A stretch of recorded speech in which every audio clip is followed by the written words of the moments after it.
You smashed this.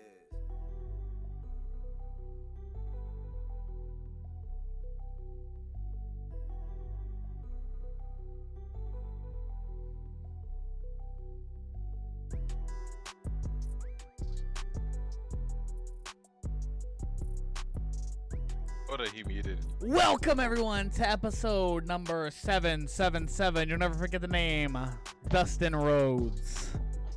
This weak ass gimmick you've given me. I left the WWE for this bullshit, and you give me this gimmick. Dustin Rhodes, the natural. Episode number 7 of the. Dustin Rhodes? Because, bro, this episode number. This episode number 777777777. Why did you sound like Terry Funk there for a second? Oh, sorry, Lawler! No, Episode number 7 of the 450 Splash FM podcast. Boy, fuck is you saying? Share this to your mama, your uncle, and your grandma. Everybody be listening, because everybody loves wrestling. That's a bit aggressive. That's okay. We got to come out being aggressive from the off rip. He's not wrong. All right, football coach. You already know, bro. And I'm going to make y'all run laps. Y'all act crazy. Episode number 7 here. Shout out Dustin Rhodes real quick. You feel me? What do we think about Dustin Rhodes as 7? It lasted about, 10 minutes? Listen, Yeah. That's not. It ain't worse than that. Is that gimmick where they did it for the movie purposes in WCW? No. It's the gimmick that they did just for him to shoot on WCW and then just be the natural Dustin Rhodes in 2000. I remember it was a WC. It ain't worse than that WCW gimmick he had where it was for movie purposes. I forgot which movie it was for though. Maybe it was that. I don't know. I don't know too much about that. I just wanted to make a joke about it being episode number 7. Episode number 7, we're 3 away from number 10. Episode number 10, we will watch New Blood Rising, and we will review the retro review for New Blood Rising 2000. Why do you sound so hyped for it? Because it's not that you bad. made me watch Bound for Glory. Listen, Right. as a man who's seen all the Nitros in 2000, 2001, I'm unfazed, bro. It's not going to hurt me. All right, bro. When we sit down and watch it, and this is long, boring, and grueling, you gonna hate it. Yeah, we also thought about potentially we might be watching a Raw from Tokyo, February 7th, 2005. Might be a retro review we have coming up soon. A pretty good Raw episode, actually. It's sad that I kind of remember the whole match part. I do too, because it was just that good of a show. It was just. We'll get into it when we get into it. My first match, quickly. I think it was my first match where it was originated from Japan. So anything like influence of Japanese crowds. That was the first time I watched it. It was really strange. What I remember is the matches were Japanese based, kinda. And the card was very pay-per-view-ish. And I remember the crowd being very hyped, and there was a Japanese translator for Bischoff, and I remember the crowd not liking Dude at all. Yeah. They just, I don't know if they were just doing it as a rib or they didn't like him, but they were booing the translator hard as fuck, and that shit is. I think it's an insult to them. Yes. They like the authenticity of. Because and even if you say their names, they're gonna know who you're talking about. They're gonna know Shawn Michaels is in a match with Ric Flair. That's the one match that comes on my head every single time. Every single time that match. So that whole show is so good. I'm excited. After New Blood Rising 2000, we'll end up watching that. So. What about the other show they did in Japan? What was that, 2016? Beast from the East? Beast from the East, yeah. Kofi and Brock, right? Kofi got beat up for the first time by Brock Lesnar. Little did I know that would happen about Kevin 4 Owens years and after. Finn Balor on it too. Yes, Finn Balor and Kevin Owens for the NXT title. And it was the best version of Michael Cole, weirdly enough. He was so... That in the UK tournament, I almost called it the Crockett Cup. That's not what it was called. But the UK tournament where they crowned the UK champion, him and Nigel McGuinness, Michael Cole was really good on that, I thought.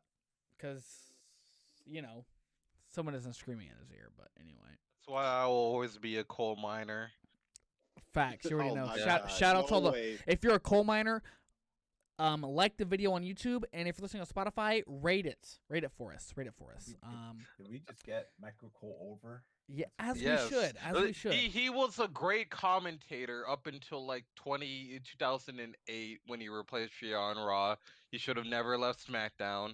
Then he got overly produced by Vince McMahon, and the whole heel Marco Cole gimmick. Yes, get in that Birkin. Go ahead, bro. And he's the most overly hated commentator in all of wrestling, and I don't He understand washed why. now though, hey bro. He washed now though, Yeah, man. that's fair. No, That's fair, he but has his moments now. Like when Cena Yeah. came back, I thought he did a good job.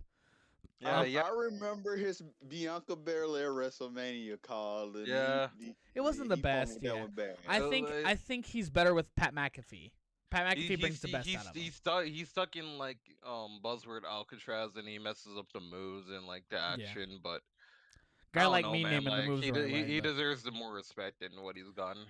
guy like me Yeah, naming the that's fair. moves the right way, and guy like me can find the Gene spot. But He's he been wouldn't know watching anything wrestling about too that. long, not know some of the moves though. That's insane. That's true. But anyway, we will be going into the week of 11/7/21 here this week. We're going to have AEW, NXT 2.0, and New Japan Power Struggle. My God, what a show that was.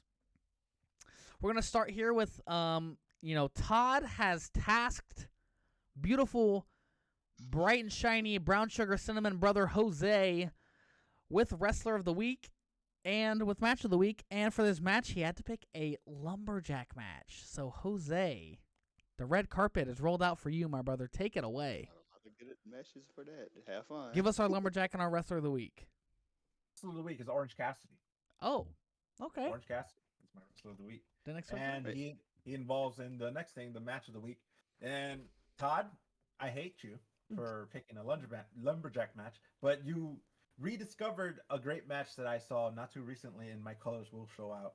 It's the lumberjack match, October 28th, 2020, the episode AEW Dynamite episode, where Orange Cassidy and Cody Rhodes have an amazing lumberjack match. This I was completely forgot about that one. You shouldn't have, because it was really great. This is the second competition as in many weeks between Cody Rhodes and Orange Cassidy. They had a 20-minute time limit draw. I vaguely remember, but I recall this saying it was a really good match. So they have a run back match a couple of weeks later on this episode, again August 28th, and it's a lumberjack match, and it's for the TNT title. The match itself was great. That's why I have it as one of the best lumberjack matches I've seen in the last 20 years. Orange Cassidy started off the match really he started the match not the typical way where Orange Cassidy would start. He showed a lot of fierceness and a lot of attitude towards Cody, and that was something strange to see. And it was entertaining. And he's coming at Rhodes, and you could see that Cody was a little thrown off guard because of it. And that's at the beginning. And that's what made the whole match interesting from the beginning. But Cody, as Cody does, always comes back. You're jobbing to me, friend. You're jobbing to me, friend. Adrenaline! And then at some point towards the end, Cassidy hits a diving DDT, and I almost thought I had to watch the match. I almost popped, like I remember popping, and I popped again when Cody had kicked out, because that was a strong kick out too from Cody, and sold the hell out of me, thinking that Orange would have won the title. Eventually, at the end, the Dark Order, led by the great late Mr. Brody Lee, managed to interfere the match and attack Orange Cassidy. Unbeknown to Cody, he would take advantage and hit a crossroads for him to retain the title, in which it was a great lumberjack match. Everyone should watch it. It is, again, the best I've seen in all my years of watching wrestling. It's a lot of years. October 28th, 2020 episode of AEW Dynamite. That is my Bruno match San of the Martino week. fan. Suck my dick, Todd. Listen, I don't appreciate y'all adding these impossible, goofy ass stipulate. This is supposed to be wholesome and fun and just interesting, and y'all putting. No, no. On all serious, I think Todd. I like him. I almost forgotten about this match, and then I looked back and I watched it again, and it was just one. It was done so well. Whoever had produced that, or I'm sure Cody had his input in Orange, and a lot of people. Damn right he did. Cody, I'm gonna get Cody his due. I'm gonna get Cody his due. Okay, guys, hey, we got a great show for you tonight. But it was a great match, and I thank Todd for reintroducing me this match because of this stipulation. So who you picking for the next person to pick their wrestler of the week? I am picking you, my good sir. I knew you would do it. Wait, nah, bro, you can't. And it has to be an inter-promotional show. Oh my god, bro! Shit, North Korea, baby. Inter-promotional show. Plus, yes. Companies, brands. Does the wrestler have to be from it? So both wrestlers gotta be from different companies. Yes, or brands. Since I think Survivor Series is coming up. Yes, it sure is. Right? It sure is coming up very soon. Yeah. So, in the spirit of that, your stipulation is it has to be an interpromotional match where one entity would represent the brand or company and versus another guy from another. Yes, sir. And I just want to point out real quick, I want to butt in real quick. There are 3 Survivor Series matches that have emotionally done something to me in my life. Oh yeah. Yep. So I've been begging Todd for days now to watch the 2016 Survivor Series Raw versus SmackDown match, which one of the best top 3 for me, top 3 Survivor Series tag matches of all time. Such a great match. Shane gets literally annihilated by Roman in that match. It's so good. The other one would be 2014, where Team Cena and Team Authority face each other. So fucking good. I don't care if it's 2014, man. That shit was good. You don't have to be a fan of WWE. You can watch that match. You can enjoy it. And the other one, we talked. Facts. Shout out Dolph Ziggler for that.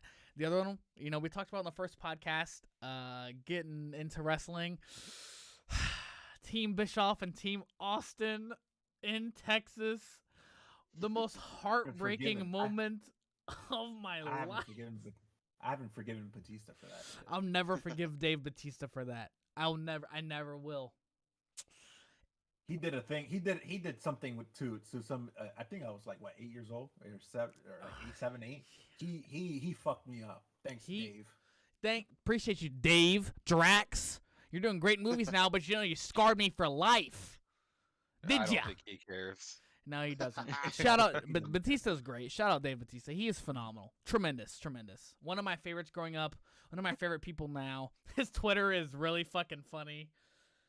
I really never minded Dave Batista as a wrestler. He's always been. I've always liked him. He's always been great to me. What? I've always loved him. Personally? Yeah, he's been a great guy. Me and Dave know each other first name basis, actually. Me and Dave, we go way back. So, to back when I was 8 years old and he was 37. But yeah, though in the spirit of Survivor Series, those 3 matches always will come into my mind. Those 3 matches will never be topped. I don't expect this year's to top it. Don't get me wrong. But I do look forward to just the Raw vs. SmackDown match. The men's 5v5. I do look forward to that because it's usually, they did shy away from it for a while, but it's usually a tradition. So I always go out of my way to watch that for sure. I wish they would go back to feuds versus feud teams, but I know that's not happening. Yes, man, that one year where Big Show and Kane kept fucking everybody up and beat up Batista. That's the year, was it 05, right? When Eddie died. Eddie passed away, right? Yeah. Was it 05? 05. I was rooting for SmackDown hard that year. What year was it? Team Angle versus Team Lesnar. Team Lesnar. Man. Lesnar got eliminated before the match started because him and Bob Holly were feuding. How do you fuck a clown? Sorry. Forgot about Bob Holly. Yeah, man, we all did. Anyway, We're going to be getting into NXT 2.0 from November 2nd here. We got the results here live, posted by Shad. You beautiful, sexy son of a bitch. You're cuter than me, you, and there's nothing you can do about this, Shad. This is recorded. You're cuter than me, and that's just how it goes. This is post-Halloween Havoc. It's live from the Performance Center in Orlando, Florida. The show opens with the new NXT Women's Champion, Mandy Rose. She talks about how good the title looks on her. She's not wrong. She is not wrong. But then again, she don't need that title to look good. You feel me? Mandy, hit me up. Hit me up. Hit me up. She don't want you, bro. Keep it moving. I know she don't. She says she's still the baddest bitch in this whole GD company, goddamn company. Hey, she might not be wrong. You know what I mean? She might not be wrong. Baker statement?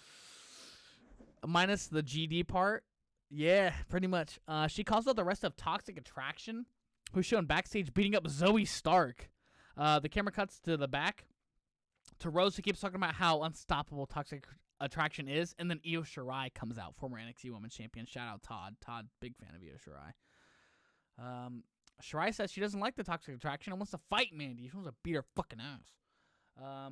Who signals for a referee to come to the ring. Rose then cheap shots Shirai, and they fight. Dolan and Jane come out. Both Caden Carter and Casey Catanzaro come in to help Shirai. The segment ends with Carter and Catanzaro clearing the ring. So it looks like we're going to get Io Shirai and Mandy. Oh. Isn't War Games coming up? Yes. Yes, it is. And I just want to say this real quick. I'm going to push all the children out of the way, and I want to say Mandy Rose is a better V-trigger than Kenny Omega. All right, bro. All right, get off Twitter. Get off Twitter, man. It's not worth it. I'm trying to get the views pouring in, bro. Trying to get the views pouring in, man. I got to say these controversial things to get there. Anytime somebody does a running knee, they always say it's better than Kenny Omega's. It never fails. Big facts. Toxic Attraction in the next segment is walking backstage when they run into Dakota Kai, the big dog. Kai tells them she didn't interfere to help Rose, but to end Raquel Gonzalez. Interesting. Good feud there. Raquel be like Jose's favorite. She'd be like, look at my back, bro. Ain't that right, Jose? All I'm going to say is I'm glad that strap is off her. Pause. I told y'all Toxic Attraction was gonna have all the gold. You thought I was playing. You thought I was playing. The women's version of Undisputed Era. You know what's all about the boobs. Better than Undisputed Era. They're better than Undisputed Era. First match of the night is Dakota Kai, since returning from Halloween Havoc, of course. And she faces Cora Jade, and she beats Cora Jade, as if that's a surprise to anyone. We get a vignette with MSK, who was upset about losing their NXT Tag Team titles last week on Halloween Havoc. They talk about paying somebody to help them, but we don't know who. This mystery person created the MSK name and is going to help them. They missed the bus that they were going to take to meet this person, so Wesley jumps on Nash Carter's back, and they run off. Trey Miguel? No, right? No. Surely. Ain't he the X Division champion? Surely. Yeah. No, man, he's in TNA. Don't worry. What if it's hold on, hear me out. What if it? Oh God, what the hell's TNA, man? Impact Wrestling. Impact Wrestling. I apologize. Insider term. What if it's Bob Backlund? Hey, bro. What's wrong with you, bro? Make MSK great again. They need to be on the main roster. Oh man. They ain't gonna make it because they keep getting booed. Anyway. Because I get that. I got words for that. I got words for that. Actually, I'm glad you brought that up. Turns out that booing didn't work too well, did it? All right, but anyway, we'll get to that when we get to that. We'll get to that. I want to say real quick, for the slim chance that Lindsay Dorado ever listens to this. Hey, shout out Lindsay Dorado, man. Shout out Lindsay Dorado, bro. You are my boy. You've been my boy since you've been on this roster. You and Grandma Sleek are my guys, bro. Shout out y'all. We support Lindsay Dorado. We support heavy, bro. Shout out to you, bro. You a real OG, man. You a real OG. Well, we'll get to that. We'll get to that at the end. We're gonna save that for the end, bro. Zion Quinn beats Robert Stone, who why the fuck is he even wrestling? Robert Stone is a piss poor manager. trying to recruit people, and he gets squashed by Quinn, who's been squashing everyone in his way anyway. We get another vignette. This time, Joe Gacy and Harlan, the weirdest fucking team in this company, hands down. Gacy talks about how the world should be a happy place, but instead is a cesspool. Gacy says that we live in a world where we drag people down and hope they fail. He also mentions how social media used to be full of ideas, and it's not nothing but full of negative energy. And Gacy ends the vignette by saying he and Harlan will change the world together. Todd, you seem to be very opinionated on Joe Gacy. Why don't you go ahead and give us thoughts on that? No, let's keep it pushing, honestly. He's stealing Omega's gimmick. He's changing the world. Fuck you. Let him know. He's not wrong. Social media is full of negative energy. People just can't like wrestling anymore. They gotta hate people. They gotta boo people. It's gotta be company versus company.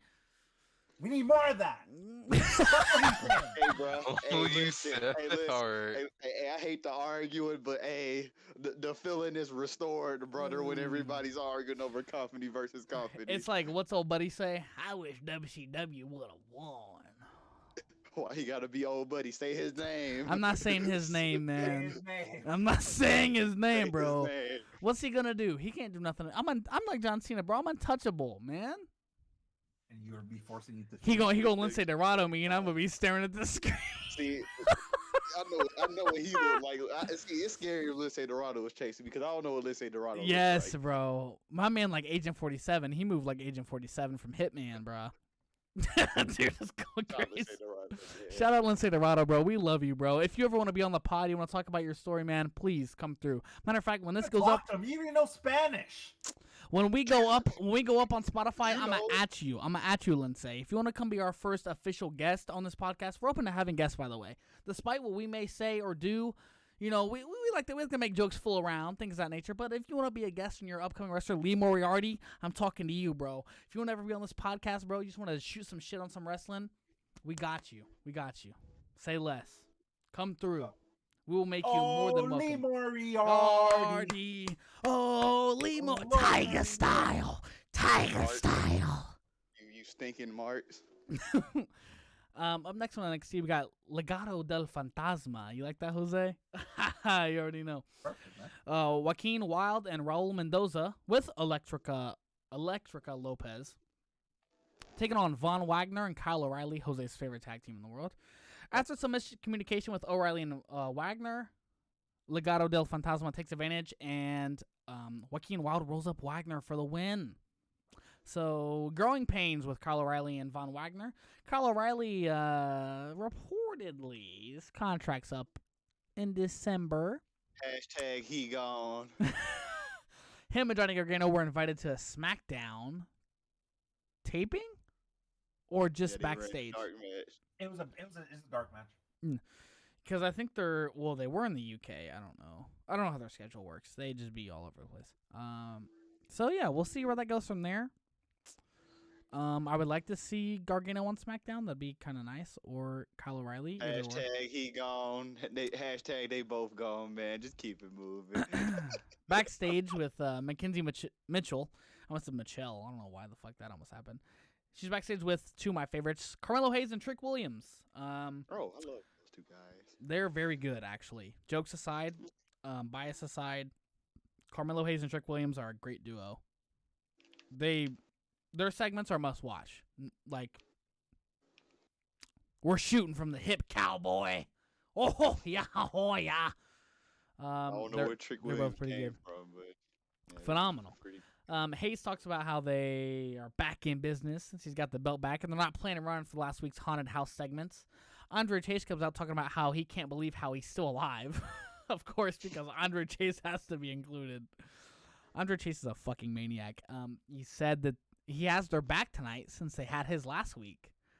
Mackenzie tells Chase how people thought he looked like a coward last week. Chase is seething and says he's headed to the ring to give somebody a Chase University-sized ass whooping. Chase comes out with a mic. The mic's not working. He chucks at the commentator's table.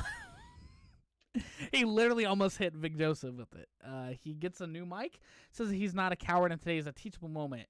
is fear, as he fears nobody. Chase says if anybody wants to get their degree and they're getting their ass kicked, come out. And out comes... Oh, Lord. You know who that is. Holler! If you hear me! Braun Breaker comes out. Why? My fault. Braun Breaker comes out. Yeah, that's our guy here. That's our guy. And as you can see this coming, Braun Breaker beats Andre Chase. Very short time. After the match, Breaker gets a mic and talks about last week's loss to Ciampa. He says he made a rookie mistake and Ciampa fell for Ciampa's traps during the match, I should say. Excuse me. He goes on to say he'll earn another NXT title match and he will beat Ciampa for it. Or, as 50 Cent would say, die trying. NXT champion or die trying for Mr. Braun Breaker. Yeah, man, he did get dogged. I assume... I don't know when he'll get another match, to be honest. I assume anytime soon. I assume it's believer, goddammit. I assume it's back to the line just for now, at least, because Ciampa's gonna get them the Vinces up, I'm sure, and then Pete Dunne, and then Braun Breaker will go. Please spin back. Pete Dunne, yeah, man, where's Pete Dunne? Up next is Lash Legend, who her guest on Lashing Out next week will be our hero. These are Shad's words. Our hero, Tony D'Angelo. Forget about it. Gabagoo. Hey, I'm walking here, motherfucker. Oh, wise guy. Woohoo! What did the Mario? Lash starts out by talking about how great her Halloween Havoc party was with the highlights from the party. She then welcomes guest Tony D'Angelo, and he's looking good. He's looking... Tony, please don't hurt me. I think you're a man of style. How you doing? You're a man of style.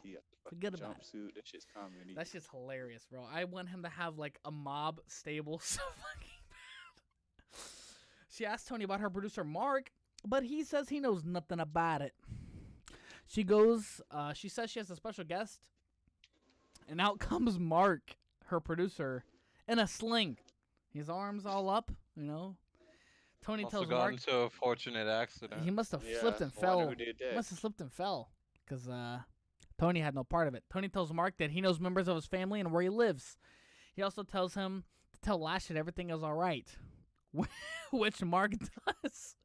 Tony then tells him to take a walk, take a hike, get out of here, huh? Why don't you get out of here?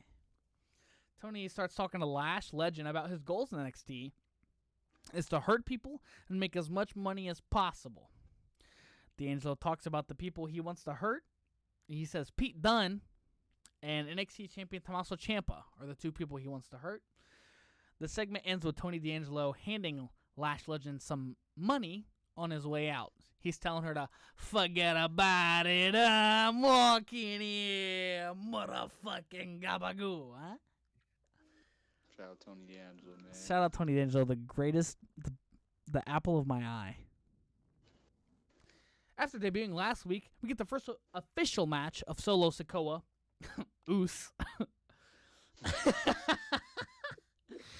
as he takes on Jeet Rama, and he squashes Jeet Rama. Yeah. No. Wait, Jeet Rama? Yeah, man. He squashes Jeet Rama, too. The Jeet Rama is still in NXT? Yes, this is before he got cut. Oh, okay. We'll get into those cuts. We'll get into those in the cuts that happen. Don't you worry. Yeah, he gets squashed by Solo Sikoa Oos. We get a quick vignette of Brooks Jensen and Josh Briggs. They're hanging out and cooking steaks, telling their stories. Say they might not always win, but they'll make people second guess getting in the ring with them. Shout out Josh Briggs. With some distraction by LA Knight, Boa beats Grayson Waller, because last week Grayson Waller took the hosting duties for most of the night from LA Knight, so he decides to screw him in a match against Boa. We get another segment as it's time for the Duke's Poker Room with Duke Hudson, one of my favorite segments. And this time, Todd, hope you're sitting down.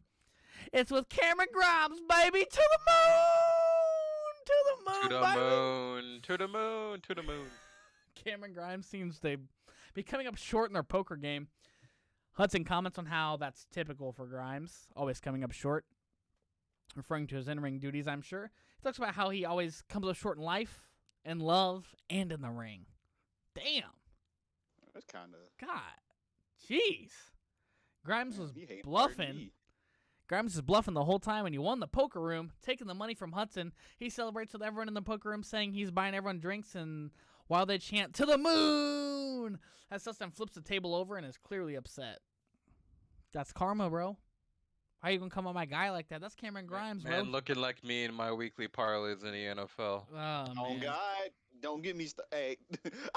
Don't get me started. 566 be doing NBA, too. That man be in shambles. We get another quick vignette this time.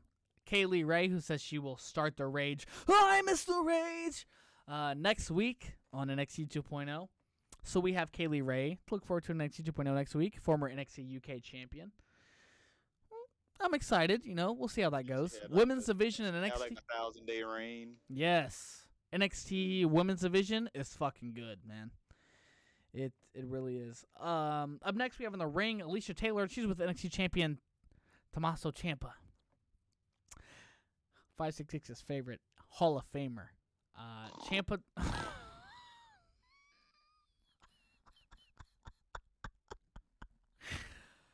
Ciampa, who looks like Robert Englund, talks about Halloween Havoc. He said Halloween Havoc seemed like a change with the new NXT Tag Champions, new Women's Champion, new Women's Tag Champions, but nobody told Ciampa after giving up his belt to Braun Breaker. He didn't get the memo. He says Braun has earned his respect, but he's still the god of NXT. You know, playing up to that Kratos shit that he was doing. He gets interrupted by some music playing, and out comes NXT North American Champion Carmelo Hayes with Trick Williams. That's right. Hayes mentions how he's that guy and not Ciampa. Ciampa says that he's looking into Hayes' eyes, and he knows that Hayes doesn't believe a single word that he's saying to him right now. Trick interrupts him and reminds Ciampa that they're in the main event, who Ciampa then decks Trick Williams as he leaves the ring, staring down Hayes. Gargano's music hits as it's main event time. Johnny Gargano and Dexter Lumis will be taking on Carmelo Hayes and Trick Williams in our main event, and Carmelo Hayes pins Dexter Lumis for the win to end the show. And then, yes, we do have cuts. WWE made some cuts this week. Just to give a couple names, Keith Lee, Karrion Kross, Scarlett Bordeaux, Nia Jax, Lindsay Dorado, Grand Metalik. Just some names. There was more. And Keith Lee will forever be a what if for me. Yes. It's crazy to me that Keith Lee already isn't like a two-time WWE champion for whatever reason. Oh, the injuries got into play. Yeah. Like I guess like whenever he's allowed to, he'll talk about what happened. Sure, and I'm sure it'll be very talked about whenever he decides to go ahead and do that. Killer Cross, Karrion Kross. He needs to find something else. He needs to find something else. Nigga might want to get in the kitchen. He might want to get in the kitchen and learn how to bake, bruh. Because wrestling ain't for him.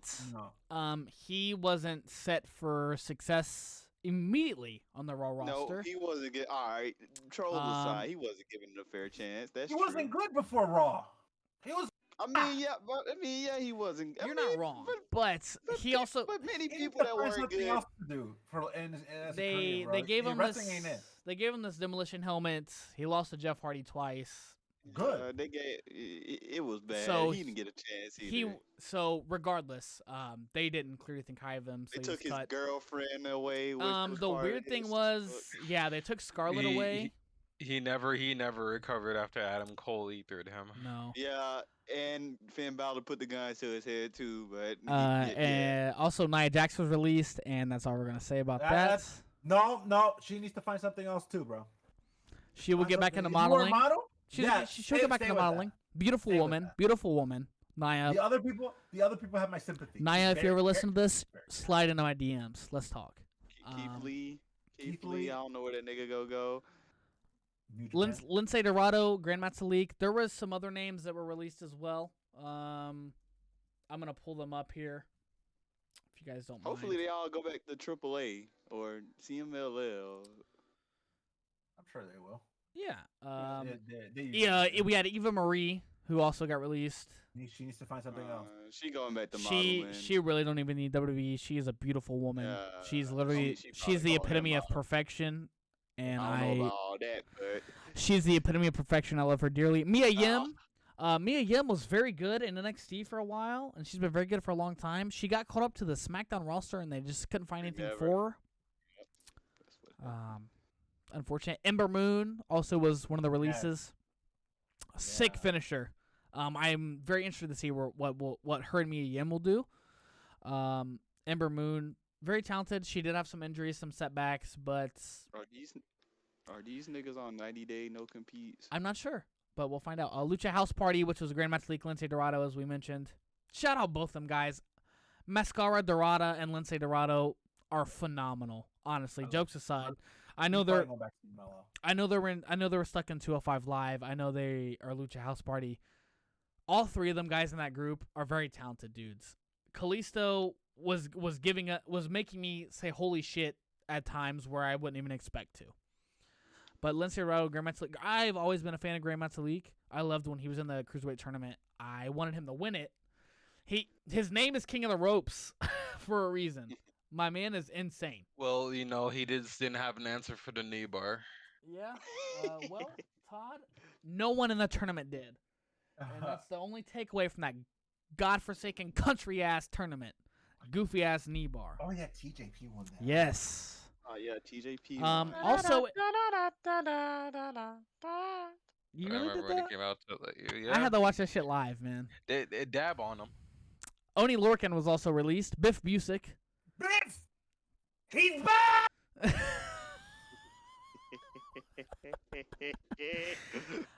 He may not be as pretty as Roman Reigns or Kenny Omega. He's lean, mean, and is a hairy wrestling machine who put up some good matches in his 6-year run with WWE. Believe it or not, he was there 6 years. That's kind of wild. He put up more good matches than he'll ever get credit for. Especially alongside Danny Burch. They had quite a run. Hell of a team. Biff will be just fine. He will go wherever he wants to go, and he will do just as Biff Busick wants to do, because he's that fucking guy. Frankie Monet, after just signing, essentially. She got dead wrong. No, that's somebody. But there was going to be problems as soon as the company tried to change her name. She was not okay with that. And they tried to repackage her. Taya Valkyrie is going to be back doing what she does. She's the longest reigning AAA women's champion. She won the belt 3 times, and she's Impact Wrestling Knockout champion. She's also longest reigning for that as well.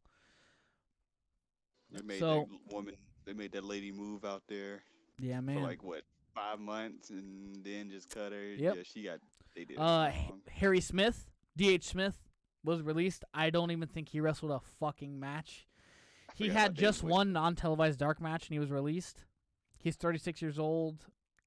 He's still got plenty of options. The nigga ain't going back to Japan. Him got beat. He's already going to be competing in a Bloodsport match in GCW. So I think he might go to MLW again. Trey Baker, which is known as Blake Christian, was released as well. Jeez, he's great. He might go to New Japan, or he's just junior through and through. Yes, sir. I agree. B-Fab, she was a member of Hit Hey, Row. man. She was released. Many fans were upset over WWE's decision to let her go, essentially considering she did most of her in-ring training at the Performance Center.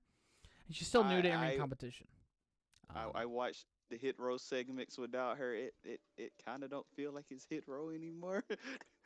Yeah, that was of very all these random people, of if you're them going to release all these people, I feel like she at least deserved a chance. Not that none of these people didn't deserve a chance, but she began her training in the Performance Center. She's a WWE grown talent. You didn't even give her a chance. You didn't even give her a chance. You trying to like how do you convince somebody to come down to the Performance Center and learn how to wrestle, and you train them, and then you put them on TV, and then you don't give them a chance, and you cut them in a month. Not even given a chance. Jeet Rama was released. Jesse Camilla of Austin, Texas. Zyda Raymer, a.k.a. AQA. And Catalina Garcia. Wasn't she with? What's his name? She was a manager. She actually had a few different names. She used the names Carolina, then Catalina, then she was Jessie Diva del Ring, and then she was Katrina Cortez. So those are all the releases. Wish them. Hopefully they all find a job somewhere else. Wish them the best for sure. Shout out Lindsay Dorado one more time. Hope none of y'all go broke. Yeah, hope y'all find another job. Facts. Hopefully they rehire B-Fab. Give her another chance. Yes, sir. Up next, we got Rampage here. Rampage coming up.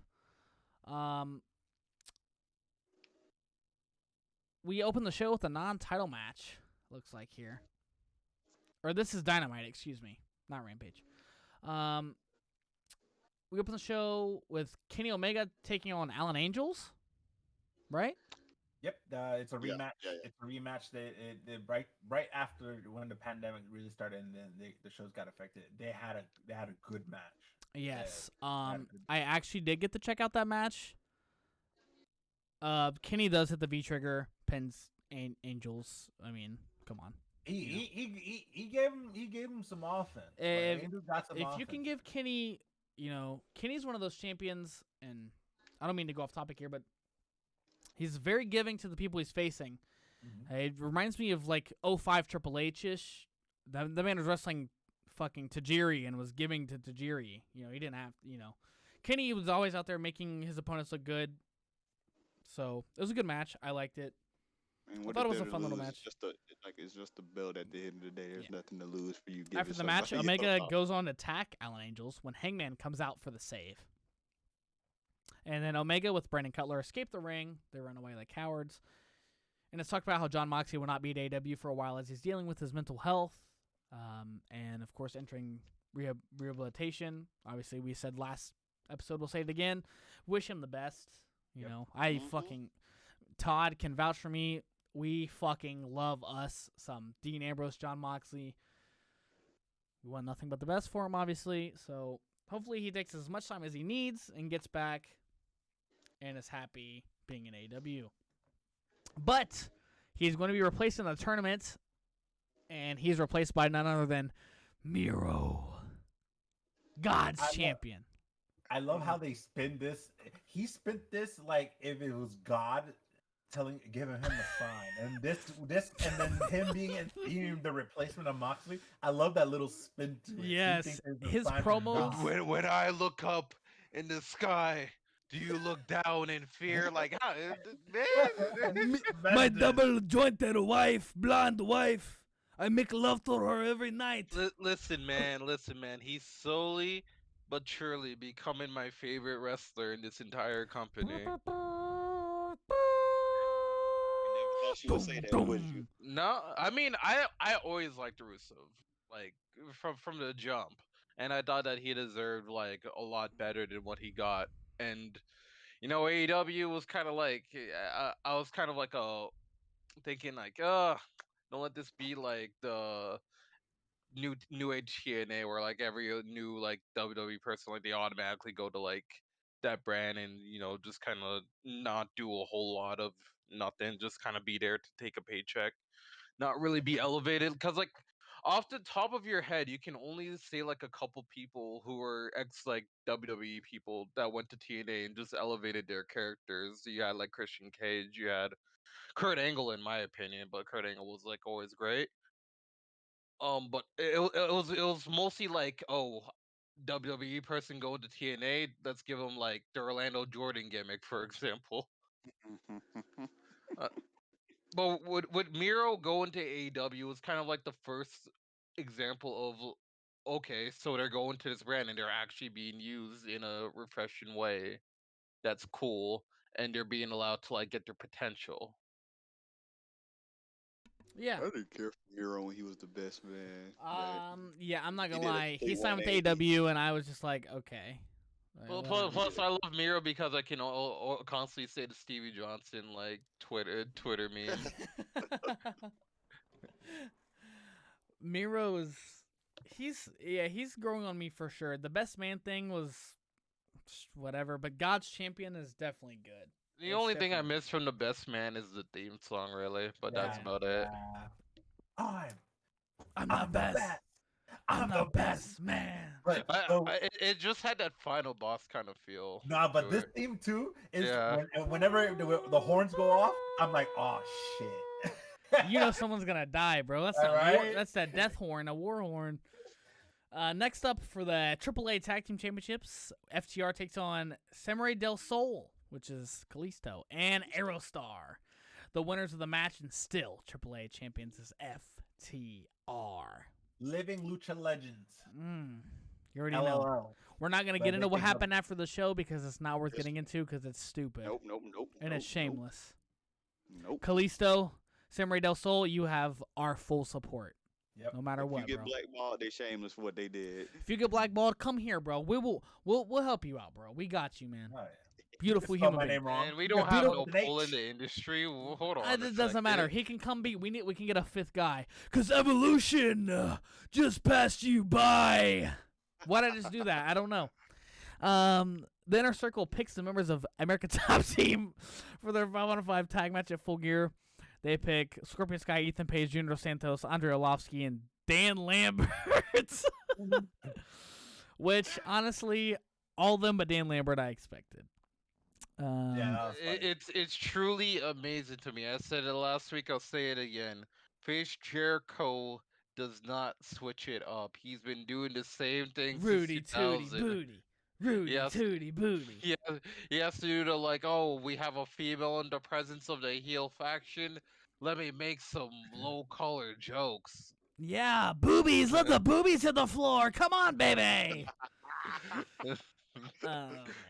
Up next, I'm not saying if it's good or bad. I'm just saying that he doesn't switch it up. Me neither. I'm not saying good or bad either. Just up next is the first round matchup for the TBS Women's Championship Tournament. Is Jamie Hayter takes on Anna Jay, respectfully. Whew! And with the help by Britt Baker and Rebel, not Reba, Jamie Hayter beats Anna Jay to advance to the next round to face Thunder Rosa. Aggressive ass team, man. It be scaring me when she come out. But I pop whenever. It's like the same with Jericho. Rosa, like, God damn. Thunder Rosa. It was loud in the arena when they were in Houston. It was loud when she came out, and everyone popped. I don't think she came out for me. I was too busy getting CM Punk and Bryan Danielson. And Minoru Suzuki. The next match is Cody Rhodes taking on Andrade El Idolo. After getting hit with the AAA tag belts by FTR, Andrade hits Rhodes with the double arm DDT to win the match. See, Cody puts people over. Man, he had to get. He couldn't. You know what? I don't want to hear it. Nah, but you need. He could be clean, but I understand. Nah, bro. Something has to happen for Cody to lose. Not every time, but this time it makes sense. He couldn't even lose the Malachi Black clean because that second time. If you make it clean, then if you make it clean and the story's kind of over, you have to make them like you gotta make it like tainted in a way to keep the story going. Yeah, but Cody is pretty. With that, Cody's the hero already. But he got to beat Malachi Black clean, as he should. I'm not hating on Cody. After the match, Andrade, along with FTR and Tully Blanchard, look to beat up Cody, but Arn comes out. Arn and Tully face off, looking like they're gonna fight. But out comes the Lucha Bros, who clear the ring. Lucha Bros. It's not their theme no more, man. They changed it up. I know, bruh. man. You can't let me just. Miedo. As long as Alex apprehend, you know what? I don't even hate Alex, man. The Kings. The final match is the next round of the AEW World Title Eliminator Tournament as Orange Cassidy takes on Miro, and Miro makes Cassidy tap to advance. Yeah, Orange Cassidy got in black. the tournament. He got fucked up. Miro he got black. He got put on Pornhub. Yeah, man. He got bent back. Miro will take on Bryan Danielson. Miro will take on Bryan Danielson in the next round. Danielson comes out to shake Miro's hand, who refuses. The show goes off the air. These two dudes are gonna beat the ever living fuck. Oh, you know that psycho Bryan Danielson. Bryan Danielson's chest is finna be purple. Finna be purple ass chest. Well, he likes being Oh, you see that too? I know what you finna say. Hey man, we're gonna keep it pushing. We got Rampage here. All right. Opening matches, the He American. doesn't like being chopped in the bed. No sir. Opening matches, American Dragon and Bryan Danielson taking on the Acclaims. Anthony Bowens, who comes out with a Max Caster. Max makes a reference to John Laurinaitis, which is the father-in-law. Yo! Why does he always have to say yo, listen like 1,700 times before he gets started, man? He says something along the lines of gonna fire him like your father-in-law. I don't remember the exact lines. Yeah. Forgive me. Yeah.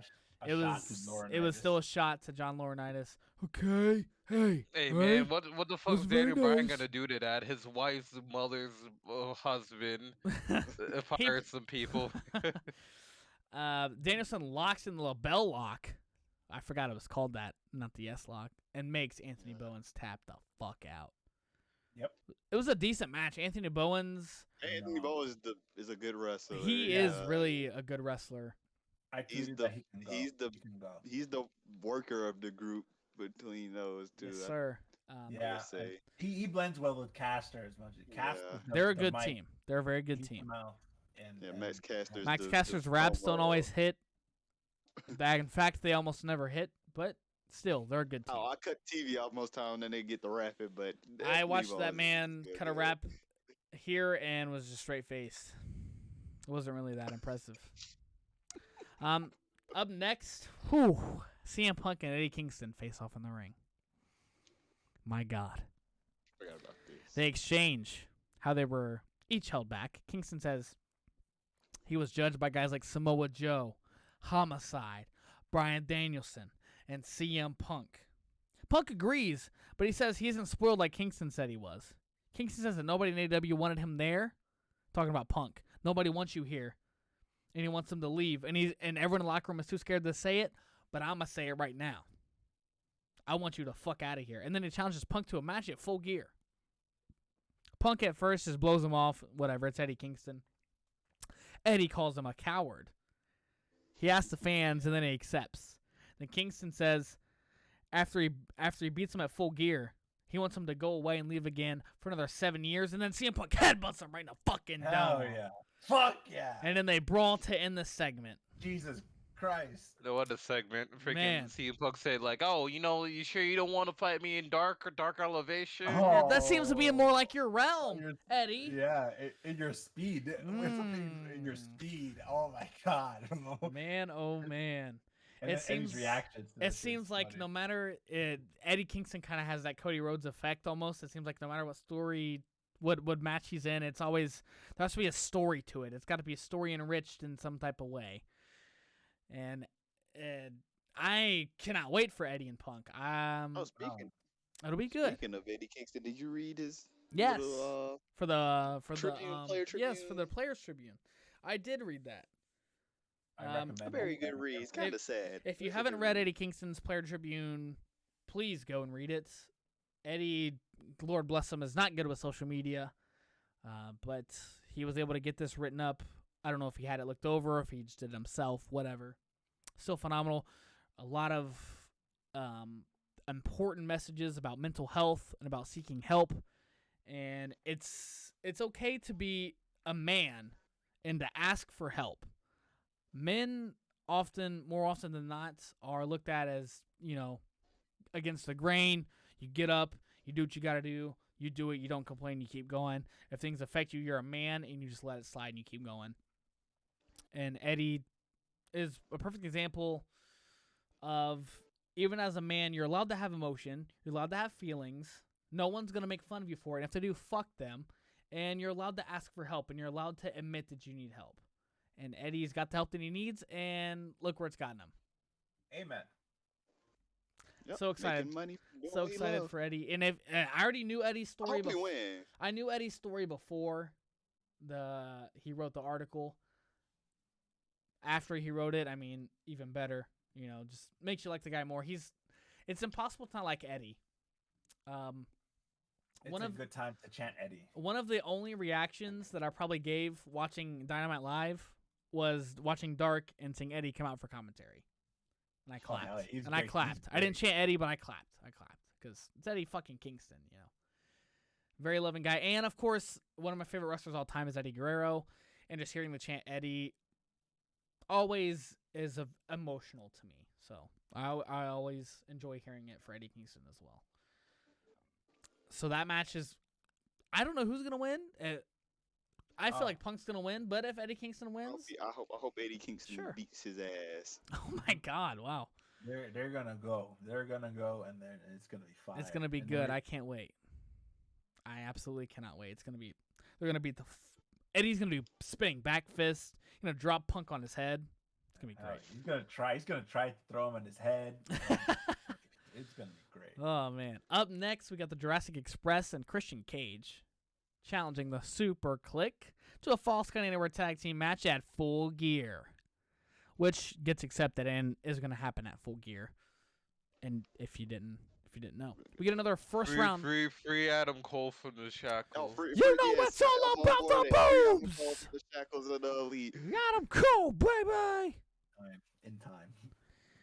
We get another first round fight here in the TBS Women's Championship Tournament as Red Velvet goes up against the Bunny. The winner advancing to the next round to take on Jade Cargill. In the corner of Reynolds is Red Velvet. And if you didn't see on Twitter, or if you're not in with the hip stuff, Red Velvet's finisher is the overdrive. Sitting front row, if you're not aware of, is Dankops, YouTuber Chris Danker.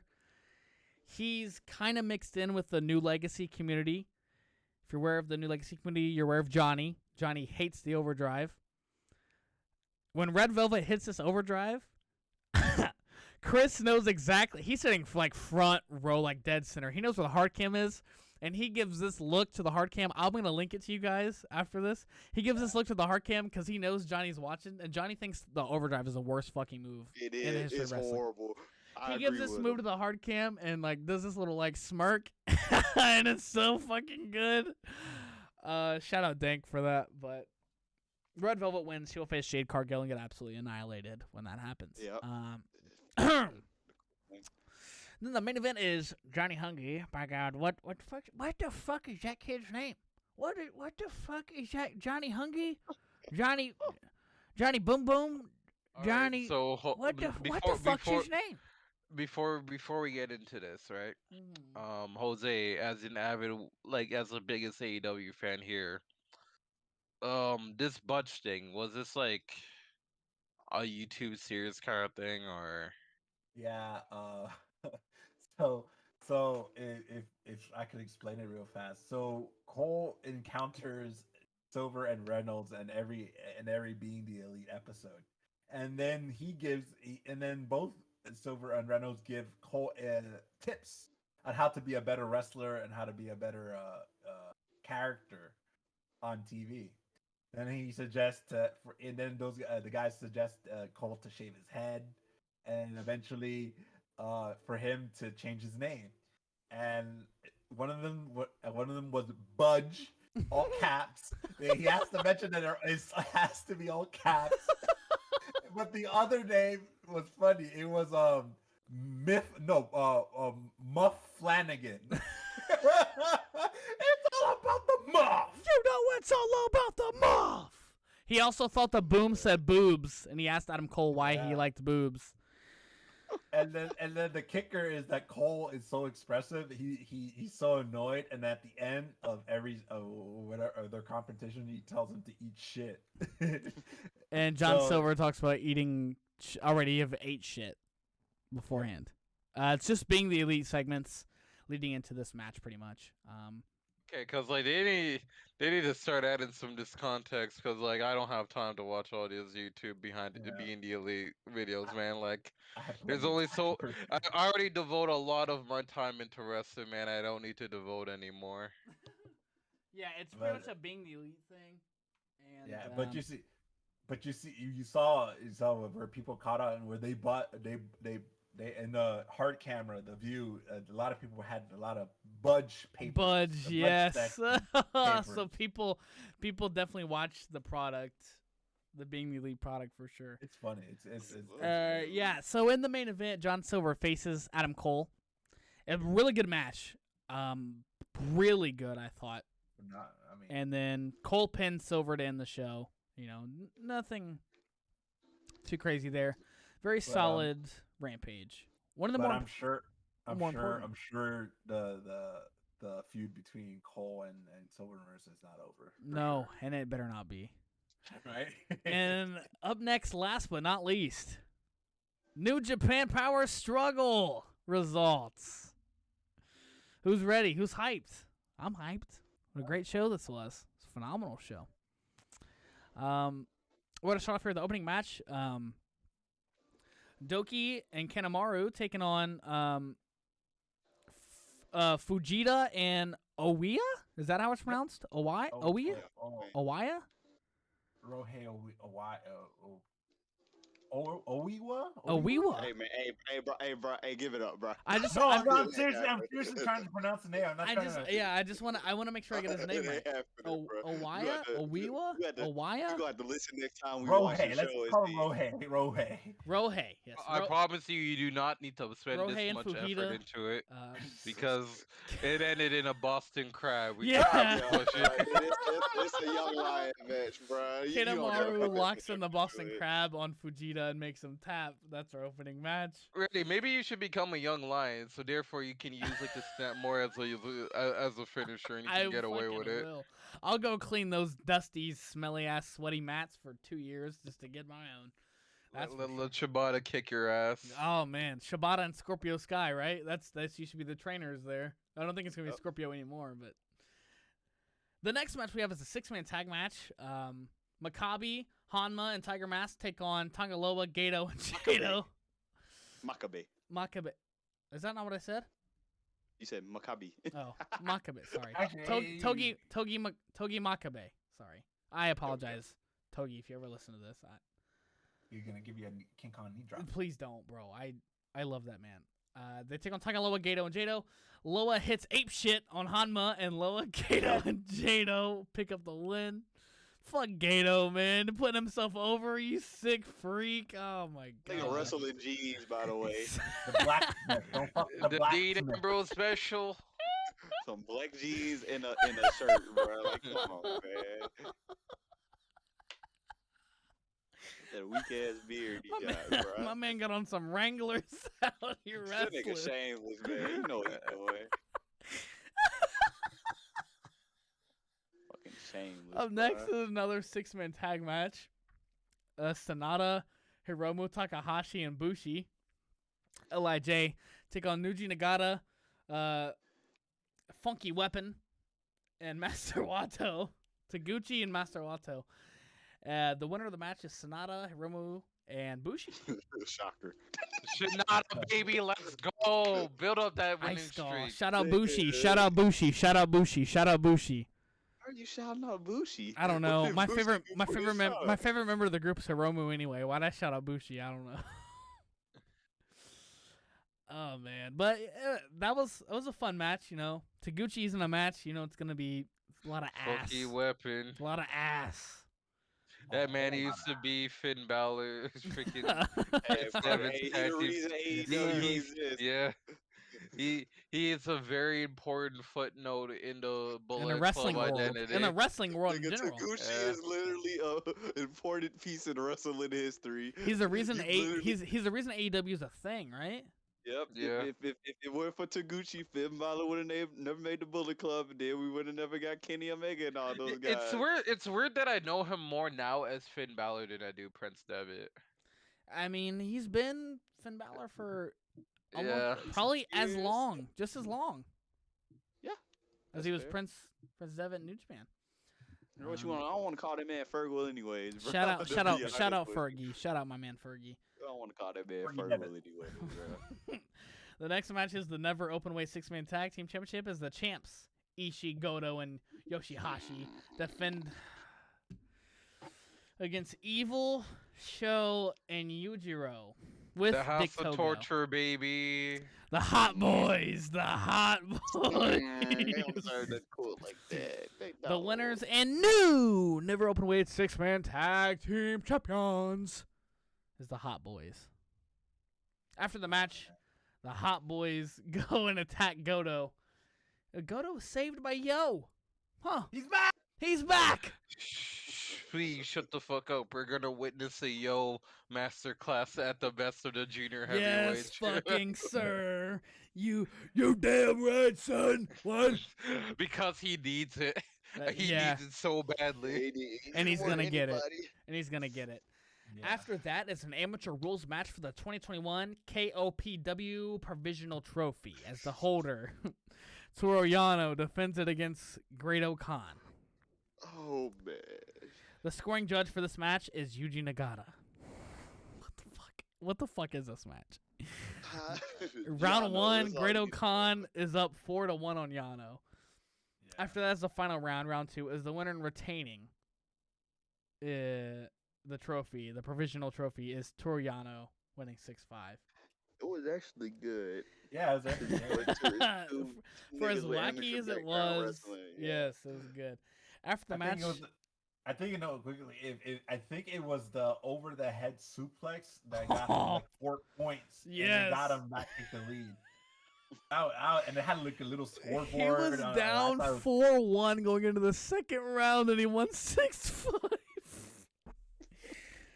After the Great-O-Khan is a Minnesota sports team. Oh man, choked it, bro. After the match, Great-O-Khan attacks Yano along with the United Empire. Yuji Nagata storms in the ring and clears it after Khan hits Yano with the Eliminator. It was fun. It was fun to watch. It was different.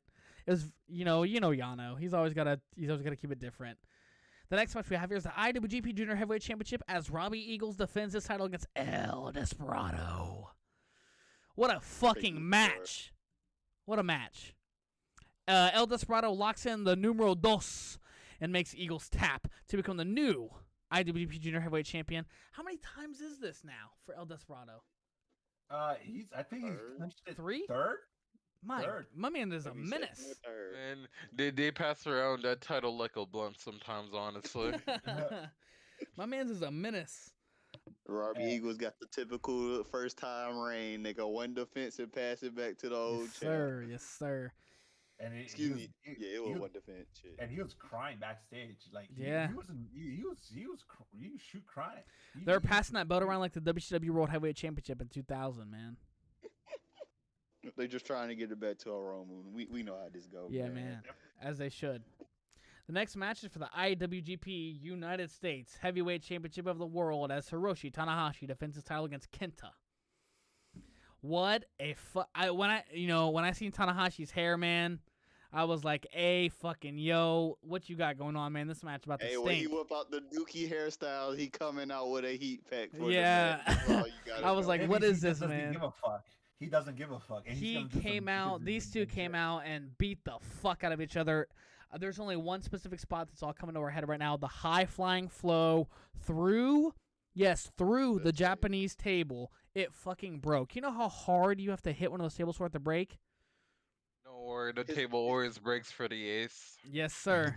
His old ass don't need to be doing that. I was shocked when he did it. Yeah, and it was far. I think it was almost to the barricade.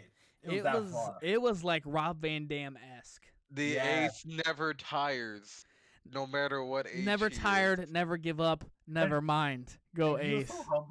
He was so humble. He's like, "It's okay. I'll just try again." At this it point, was so nigga sweet. He know what he doing. He trying to sucker us. Kenta hits the GTS on Tanahashi and becomes the United States Heavyweight Champion of the world. Yes. Good for Kenta. He actually won. Because a promo about defending women. I don't know what that was about, but this man came out to TI and Noah, so mad respect to Kenta.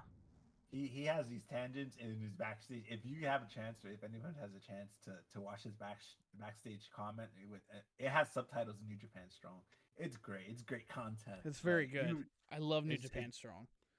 And it's tremendous. And Kenta's going back to the United States. Yep. As United having States that belt, you got to. He's going to be on Strong. Stay tuned. Tune in the Strong, please. Get New Japan World. Tune in the Strong, please.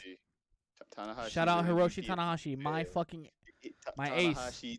Tanahashi went to America and brought the belt back and had to go through quarantine. Tanahashi, if your shirts didn't look so weird, I'd have one of your shirts, man. Honestly. You and Okada really had a nice shirt, and he put "Stop the COVID" on the back, man. That shirt was so nice. Why'd you have to put that on the back?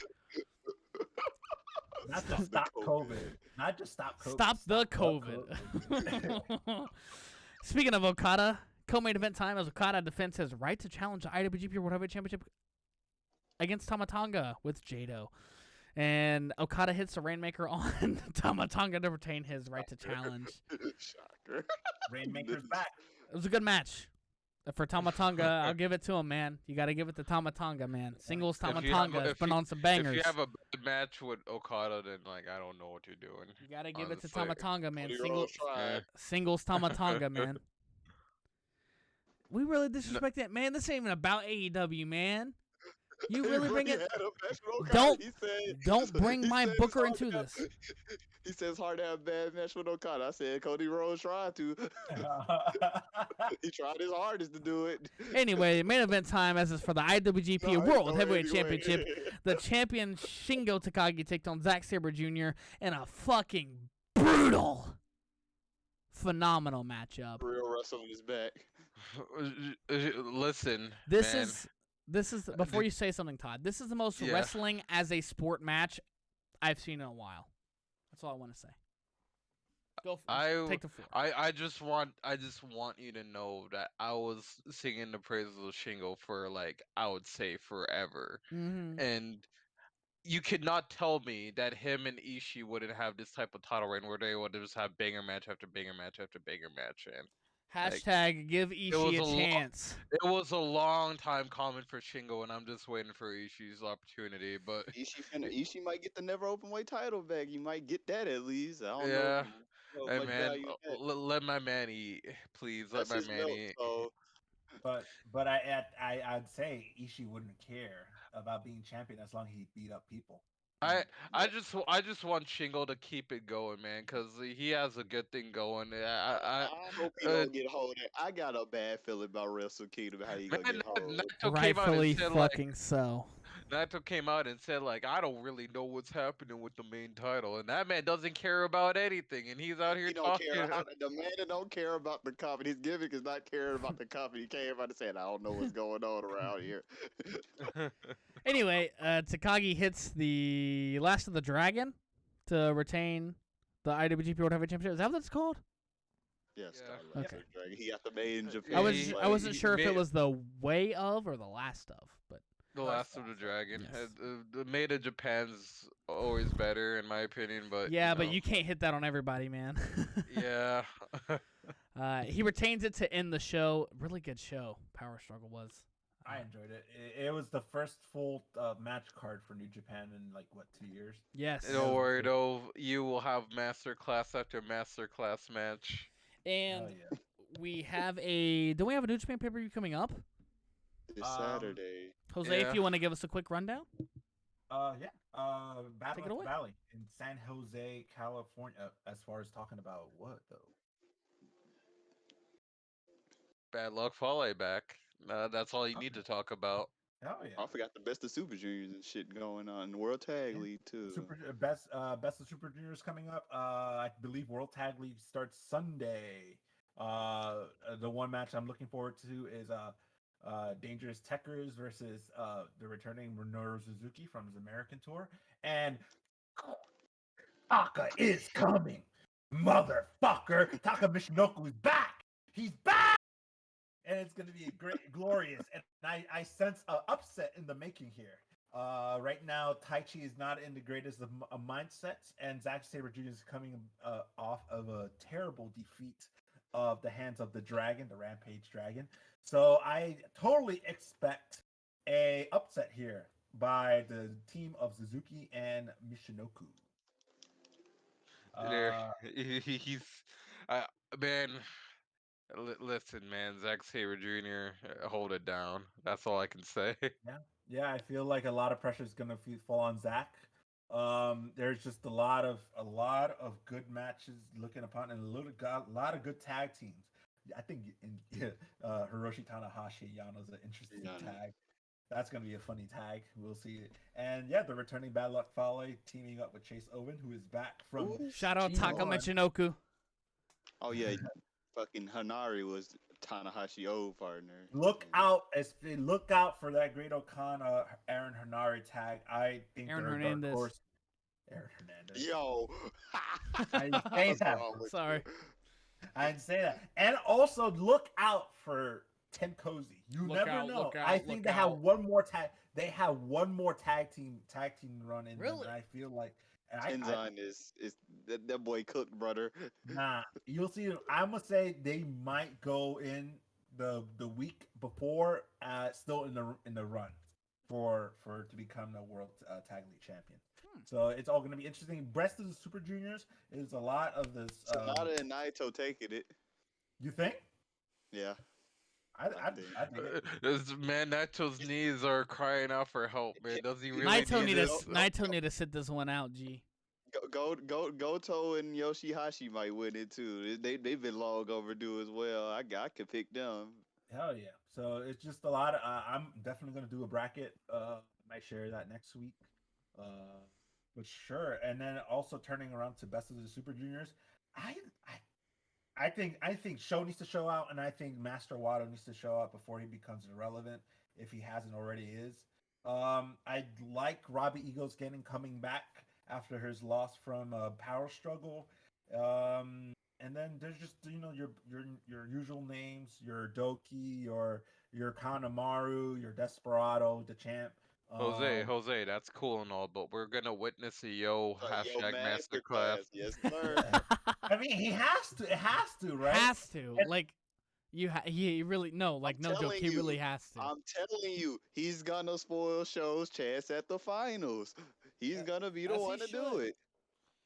You know, we really got a lot of fun New Japan. This is the fun part of the year for New Japan. It's building up to the Wrestle Kingdom. You're getting all that fun shit, all these fun matches. I can't wait. 3 nights of New Japan this year. Phantasmo 3 too. nights. Watch out for 3 nights for Phantasmo. Wrestle Kingdom. Best Super Junior. I forgot about El Phantasmo. Yes. He had a good chance to win too. It's gonna be very interesting to see what happens. Like I said, we got 3 nights of Wrestle Kingdom coming up here in about less than 2 months, right? Yeah. Shit. The last night Yep. 3 is on the 8th, so yeah. So it's gonna be we got a lot to talk about for New Japan, and it's gonna be fun. It's gonna be exciting. I'm super excited. Yo is really finna come out here and finna spoil everything. #masterclass. Yes, sir. Tap the Hopefully he put fuck on a in. good turn. Tap the fuck in. Shout out They Lindsay need more Dorado. juniors. Shout out Lindsay Dorado. Shout out Lindsay Dorado. I don't know why we shouting out Shout out. And on that note, that is pretty much wrapping up. Oh, wait, before we wrap out, I have one important thing that I was holding on Yeah, to go for for it. the entirety of this recording session. I would like to wish a happy belated birthday to American businessman, rapper, singer, record producer, actor, no. and entrepreneur from New York. Give it up for Shane Combs, aka Diddy.